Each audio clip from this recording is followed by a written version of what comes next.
Good evening. This is Forum Daily for Friday, June 10th. I'm Nathaniel Dewick, filling in for Nima Rajan.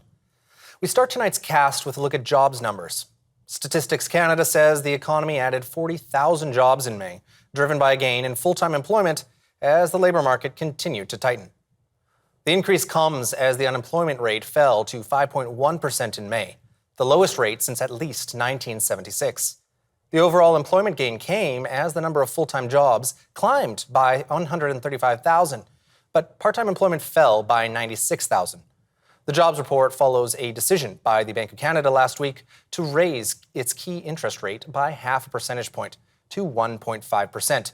This while the annual pace of inflation rose to 6.8% in April, the fastest year-over-year rise in 31 years. On Friday, at the Summit of the Americas, the U.S. says Canada has agreed to welcome 4,000 additional migrants from Latin America and the Caribbean by 2028. It's part of the Los Angeles Declaration on Migration and Protection that was agreed upon today at the Summit of the Americas. The agreement also includes an additional 50,000 agricultural workers this year from Mexico, Guatemala, and the Caribbean. The federal government is also spending $26.9 million over 2 years on measures to address the root causes of irregular migration. That money is for programs to protect the rights of migrants and host communities. A United Nations committee has released a report expressing serious concerns about the welfare of children in Canada, particularly Indigenous children. The Committee on the Rights of a Child cited structural discrimination against Indigenous and Black children, especially with regard to their access to education, health, and adequate standards of living.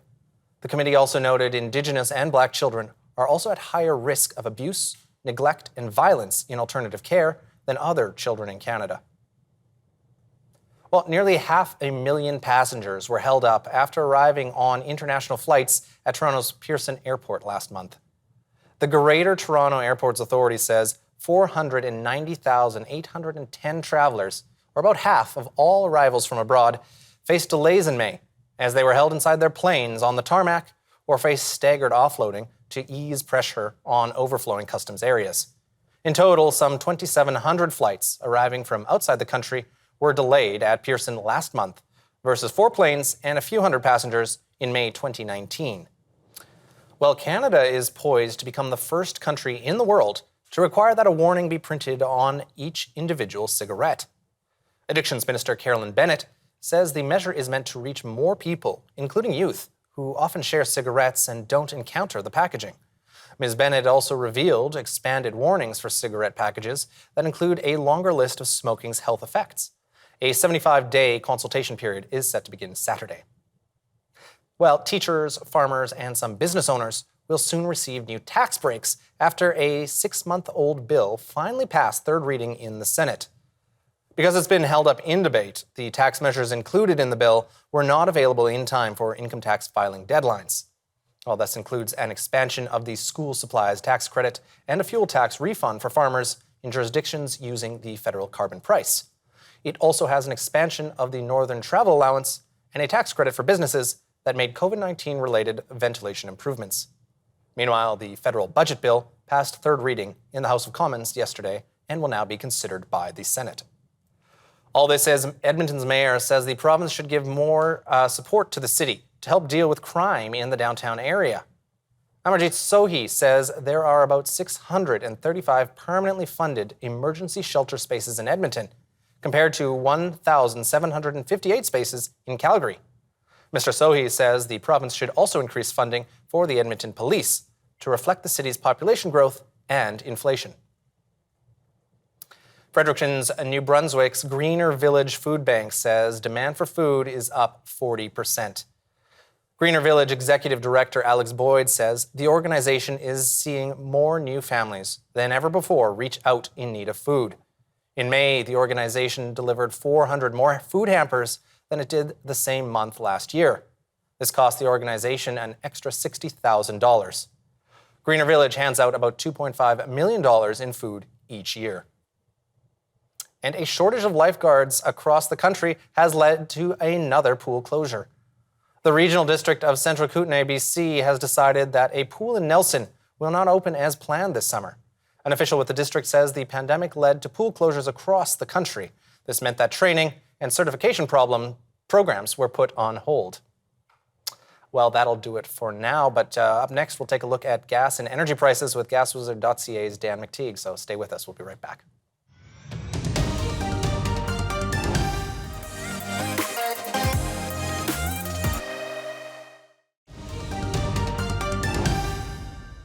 Welcome back. Up now is Forum Daily's Energy Update with GasWizard.ca's Dan McTeague. GasWizard.ca is a fuel price prediction website. All yours, Dan. Well, thank you for that, Nathaniel. It's going to be another turbulent week in gas pumps and, of course, the price of energy generally. We're likely to see in places like Ontario a breaking through of prices as early as to all-time records on Saturday, but not on Sunday. And there's a couple of reasons for that. I'll explain that a little later on. But if I start from out Western Canada, with Vancouver and Victoria pushing into the 234, 235 range, they're not likely to break the price record we saw last weekend, where they hit 236.9, a little less in Victoria, although they're playing a little bit of catch up there. BC's interior at 210 to 215 a litre. Places like Prince George, 216. I'm not seeing much in the way of change. And I would say the same applies really for Kelowna and Kamloops. The only real difference there is gas stations playing with their 8-9 cent retail margin. So some days it might be a little higher, some days a little lower, but no significant decreases.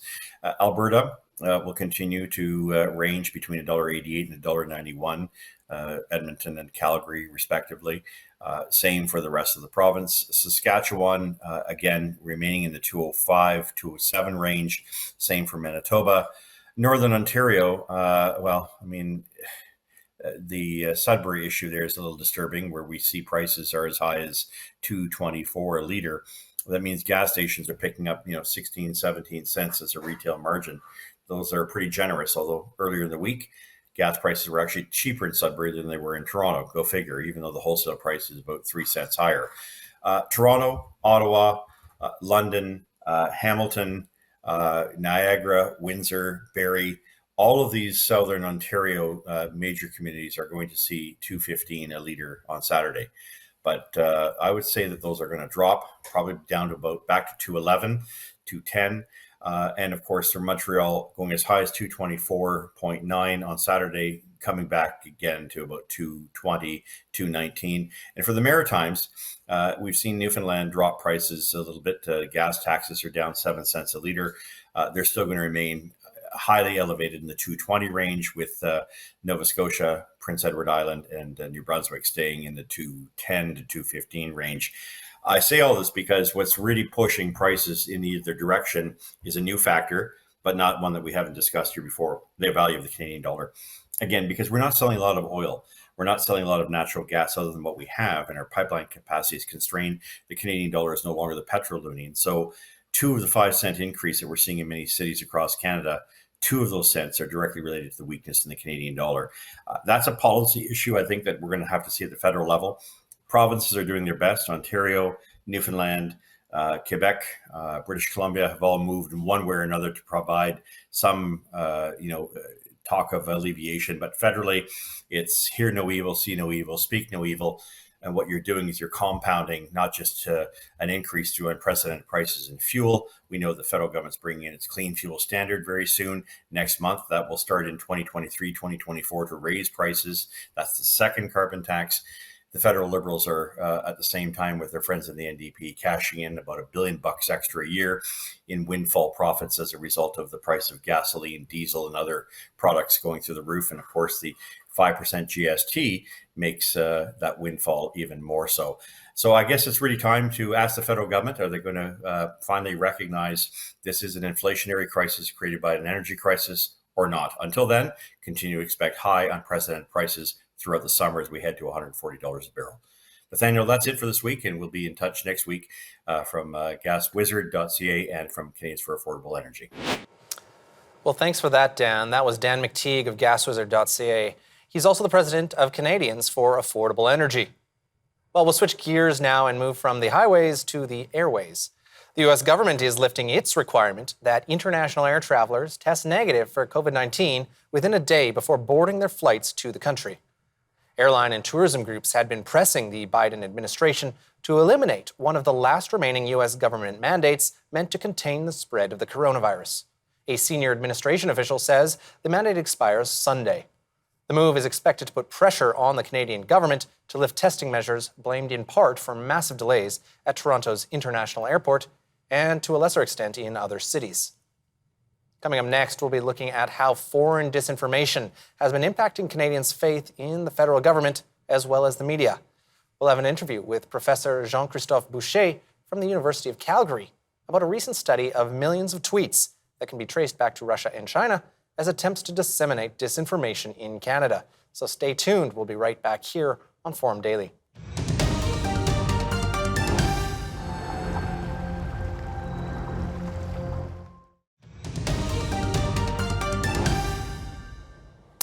One expert says foreign disinformation is now so pervasive, it is sowing distrust in Canada's democratic institutions, including the federal government and the media.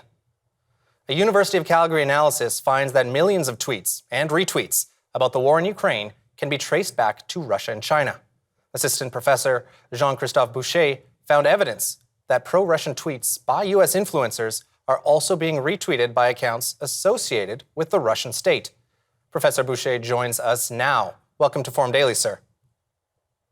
Good evening. So, firstly, can you give our viewers a brief overview of this study, including how it was conducted? Right. So the way we've designed this is we've started to collect back in November 2021 tweets that were mentioning Russia, Ukraine, either in English and French or Cyrillic. And in essence, just trying to understand better how tensions on the Ukrainian borders might create opportunities for Russia to spill into info operations. So we started to collect this data. So when the war happened in February, we were up and running and collecting millions of tweets globally. And as we speak right now, we still are collecting data and we're still kind of trying to analyze this. And what we wanted to do is two things. On the one hand, we wanted to understand better where does the information comes from foreign actors into Canada, essentially trying to measure and monitor, influence operations that would essentially come from abroad and come into Canada in order to kind of promote Russian propaganda, or at least, kind of support and legitimize Russia's invasion of Ukraine. And the second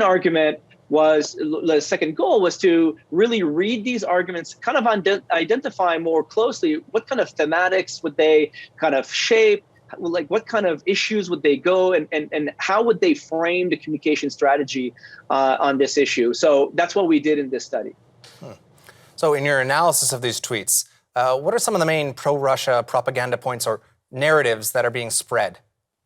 Right. So what we find essentially what we do is we use machine learning and text analysis to kind of just read all of these tweets, right? So we're not going to do it ourselves. Yeah. And essentially what the models are doing is finding, clusters and finding trends in the data, which we then analyze through like analysts that are looking at what the computer outputs comes out. And what we find essentially is that there's like 5 main big narratives that are pushed by Russian propagandists. On the one hand, there's this issue that much of the war in Ukraine is a consequence of NATO expansionism. So it's an anti-NATO kind of argument saying, well, since NATO expanded eastward and included the Baltic states and Poland, we have an obligation, Russia has an obligation to invade Ukraine before it actually, gets into NATO's orbit. In essence, it's NATO's fault. The second argument is tied a little bit to this NATO argument and says that in fact, NATO is waging a war, a proxy war, using Ukraine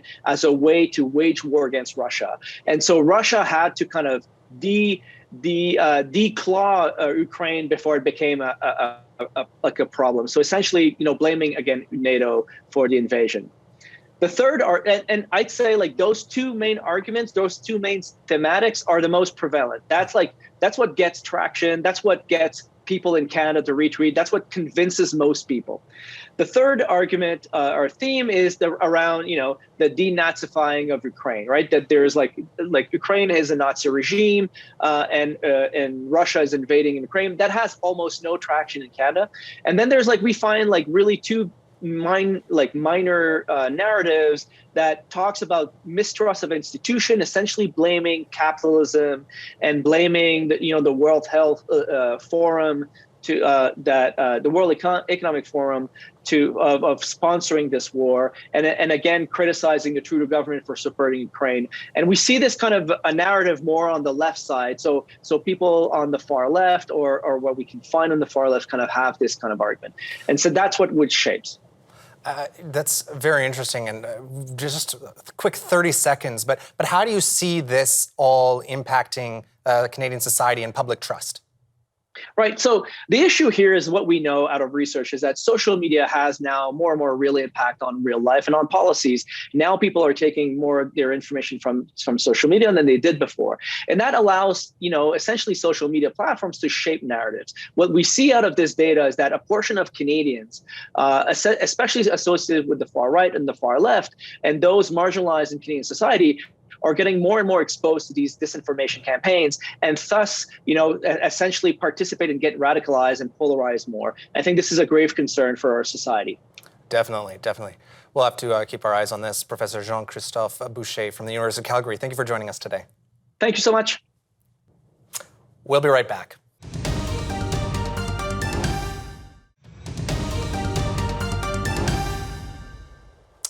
Ukraine's President Volodymyr Zelensky is urging the European Union to put his country on track to membership.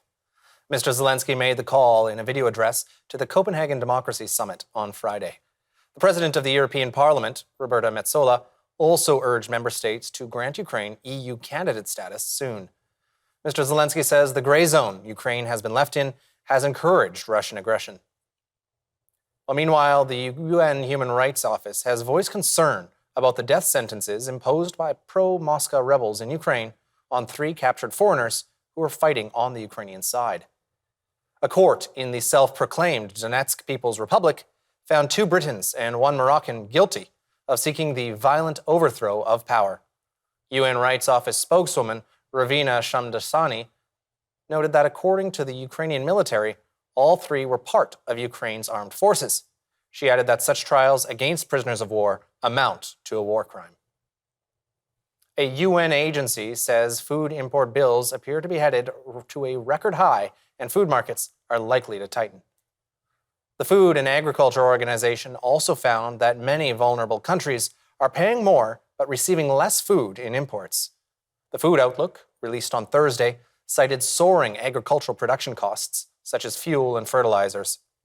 It also mentioned concerns about the weather, droughts, and increased uncertainties stemming from the war in grain-producing Ukraine. Well, despite sanctions, Russia's central bank has cut interest rates back to their pre-war levels. The bank said Friday that inflation and economic activity are developing better than expected. This despite sweeping Western sanctions imposed in response to the war in Ukraine. The bank lowered its key rate by 1.5 points to 9.5%. The rate had been as high as 20% following the February 24th invasion of Ukraine and the resulting sanctions. In the U.S., the annual inflation rate climbed to a higher than expected 8.6% last month, giving American households no respite from rising costs. Economists had forecast the rate would edge down to 8.2% from 8.3% in April. But instead, the year-over-year increase in consumer prices hit its highest level in 40 years. Rising fuel costs continue to impact economies around the world. South Korean police have detained dozens of truckers, blocking traffic and disrupting the movement of goods near factories. This as a nationwide strike extends into a 4th day. The truckers are urging the government to provide a minimum income in the face of soaring fuel prices that are squeezing their finances.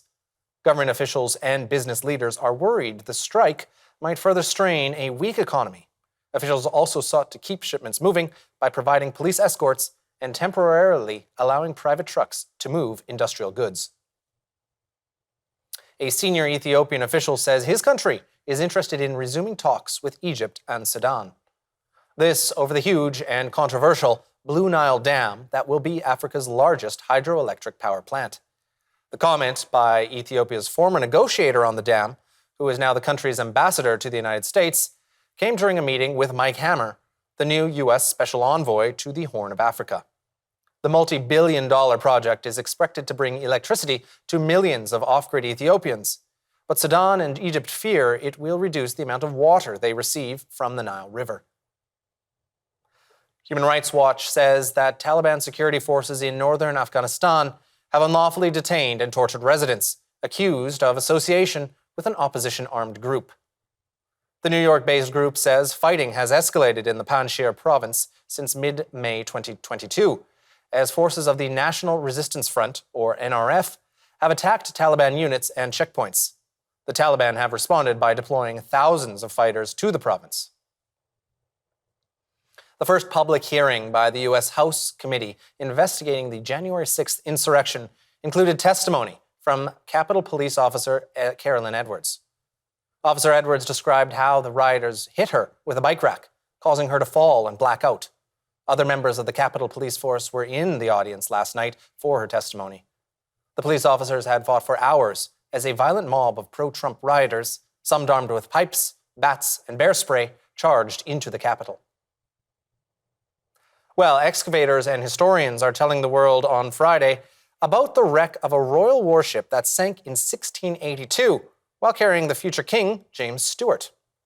The HMS Gloucester ran aground while navigating the sandbanks off the town of Great Yarmouth on the eastern English coast.